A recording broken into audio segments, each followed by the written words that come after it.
आदाब, नमस्कार, सत श्री अकाल। आप देख रहे हैं यूपी 24 न्यूज। इस वक्त हम मौजूद हैं नगरपालिका बहेड़ी में, जहां पर हमारे साथ मौजूद हैं डॉक्टर नसीम अहमद, जो कि यहां से विधानसभा का चुनाव भी लड़ चुके हैं। अपने पहले ही चुनाव में इन्होंने यहां के दिग्गज कहे जाने वाले अताउर रहमान को तीसरे नंबर पर धकेल दिया था।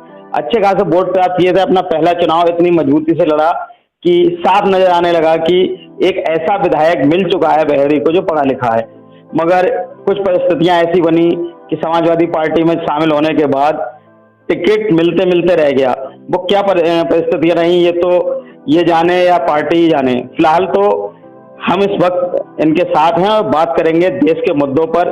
और इस समय जो समाजवादी पार्टी में एक मामला चल रहा है रिश्वत लेकर, पैसे लेकर टिकट बांटने का, एन मौके पर नसीम अहमद साहब की पत्नी का टिकट कटा था नॉमिनेशन के बाद। उस पर भी बात करेंगे, देश के क्या हालात है उस पर बात करेंगे। बहेड़ी नगर पालिका में जो लोग चुनाव में विकास की बात कहकर आए थे, बहुत से वादे करके आए थे, उन्होंने कितना विकास किया, सभी मुद्दों पर बात करेंगे। डॉक्टर नसीम अहमद से मिलिए। नसीम अहमद साहब से स्वागत है हमारे चैनल न्यूज यूपी 24। शुक्रिया बहुत। नसीम साहब, जानना चाहेंगे जिस तरह से देश का माहौल चल रहा है, मैं पहले देश की बात करूंगा कि जिस तरह से देश का माहौल चल रहा है, तो आपको क्या महसूस होता है? आप बहेड़ी में रह रहे हैं और आप बाहर भी निकलते हैं, क्या लगता है आपको कि इस माहौल में कोई गुंजाइश है कि कोई रास्ता निकल सकता है? देखिए, उम्मीदों पे दुनिया कायम है। और आज जो पूरे हिंदुस्तान की स्थिति है वो विश्व में, पूरी दुनिया के अंदर हम लोगों को एक ऐसी नज़र से देखा जा रहा है जहां लोग धर्म के नाम पर, जाति के नाम पर, चाहे मणिपुर में आग लगी हो, चाहे आप मेवात के अंदर, नूह के अंदर आग लगी हो, इससे हमारी जो राजनीतिक स्थिरता है उसमें कमी आई है और हमारे देश की छवि भी काफ़ी डाउन हुई है।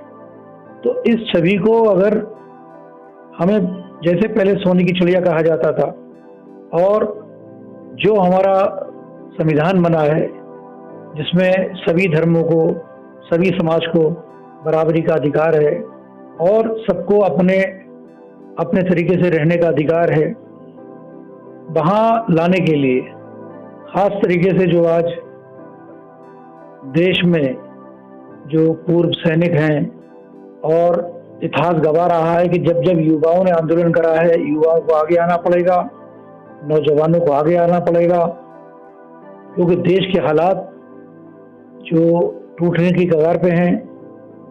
ऐसा लग रहा है कि मणिपुर देश से कहीं ना कट जाए। 3 महीने हो गए लगभग, वहाँ पे हिंसा रुकी नहीं है। मेवात में करीब 1 हफ्ते से ज़्यादा का समय हो गया, वहाँ विदाउट नोटिस दे के भारतीय जनता पार्टी की सरकार, दोनों प्रदेशों में भारतीय जनता पार्टी की सरकार है, एक तरफा एक धर्म के लोगों के खिलाफ कार्रवाई कर रही है। जिस तरह से आपने बात की कि एक धर्म के खिलाफ कार्रवाई की जा रही है, तो आपको क्या लगता है कि देश के जो हालात हैं धर्म विशेष को लेकर, जो पूर्वाग्रह हैं, उनसे कैसे निपटना चाहिए? क्या आप इसे सरकार का फेलियर मानते हैं? बिल्कुल। देखिए, जहां सरकार लॉ एंड ऑर्डर, जो राज्य सरकार की जिम्मेदारी है, केंद्र सरकार की, दोनों की जिम्मेदारी है, बिल्कुल पूरी तरीके से फेल हो चुकी है।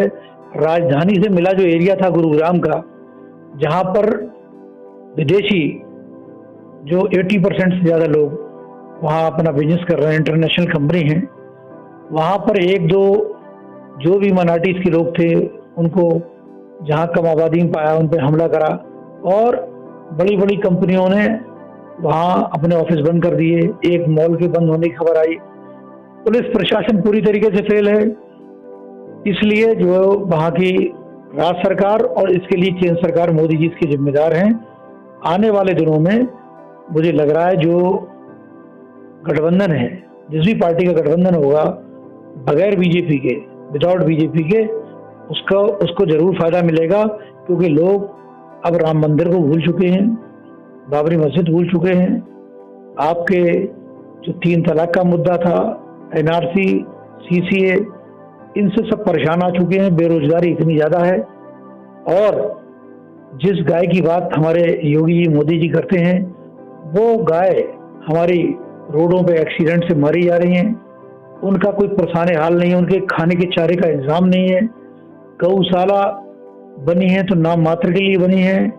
तो गाय के नाम पर राजनीति करने के बाद गाय की जब रक्षा नहीं कर पा रहे हैं तो ये सरकार इंसान की कैसे रक्षा करेगी? योगी जी की बात जब आई है तो एक नया मामला देखने को मिला। बरेली शहर में आप रहते हैं, जिला बरेली के रहने वाले हैं। बरेली शहर में एक इलाका है जोगीनापाटा, जहां पर हाल ही में विवाद हुआ था। पहले संडे जो है इतवार को पथराव हुआ, दोनों तरफ से हुआ, दोनों तरफ कार्रवाई भी हुई। उसके अगले इतवार को जब कांवड़ निकल के जा रही थी तो विवाद की स्थिति पैदा हुई।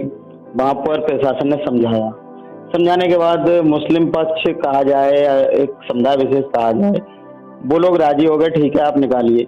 उसके बाद वहां गोली चलती है। गोली चलने के बाद एसएसपी, उस समय के तत्कालीन एसएसपी प्रभाकर चौधरी लाठीचार्ज, हल्का सा बल प्रयोग करते हैं और स्थिति को काबू में ले लेते हैं। लेकिन आधे घंटे बाद खबर आती है कि प्रभाकर चौधरी का ट्रांसफर कर दिया गया, वो भी एक सजा के तौर पर पीएसी का हेड बना के लखनऊ मुख्यालय में बैठा दिया गया। तो आपको क्या लगता है कि राजनीतिक दबाव में आकर फैसला लिया गया था या कहीं ना कहीं प्रभाकर चौधरी की कमी रही जिसकी वजह से ये ट्रांसफर हुआ था?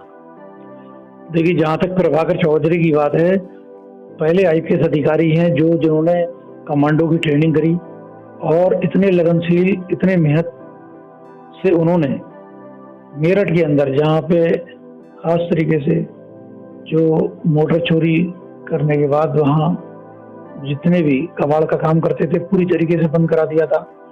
और जिस जिले में जाते थे, हम लोग खुद अपने बहेड़ी से लेकर थाने में देखा कि उनका खौफ था। रिश्वत नाम की चीज बंद हो गई थी। उनकी ईमानदारी के चर्चे खाली जिला बरेली में नहीं, पूरे उत्तर प्रदेश में हैं। इसी का खमियाजा उन्हें भुगतना पड़ा, क्योंकि वो नहीं चाहते थे कि धर्म के नाम पर जिस जिले के कप्तान बने हैं उनकी कप्तानी में यहाँ दंगा हो। और उन्होंने पूरी तरीके से अपनी दंगा बचाने के लिए अपनी कुर्सी दांव पे लगा दी। क्यों कि जो योगी जी केवल एक धर्म के पक्ष की बात करते हैं, हिंदुत्व की बात करते हैं।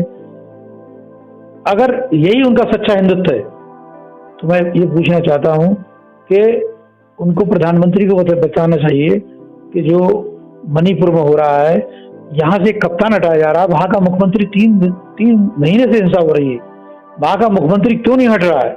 वहां के जो ऑफिसर है उनके ट्रांसफर क्यों नहीं हो रहे हैं? क्यों? इसलिए नहीं हो रहा है कि वहां पक्षपात हो रहा है और यहाँ निष्पक्ष प्रभाकर चौधरी ने काम किया था। और इसीलिए उनके पिताजी ने भी इंटरव्यू में कहा है कि मैं संघ से इतने साल से जुड़ा था, लेकिन अब सब करीब आसपास के 20-25 गांव जाऊंगा और भारतीय जनता पार्टी के खिलाफ मैं वोट पाऊंगा, क्योंकि मेरे बेटे के ट्रांसफर इतने हो चुके हैं कि 6 से लेकर 8 महीने कहीं रुकने नहीं दिया जाता है। ये उनकी ईमानदारी का एक नतीजा था। लेकिन मैं शुक्रगुजार हूं उनका और मैं उम्मीद करता हूं कि ऐसे अधिकारियों की जरूरत है और हम बरेली के लोग उनके साथ हैं जहां वो रहें।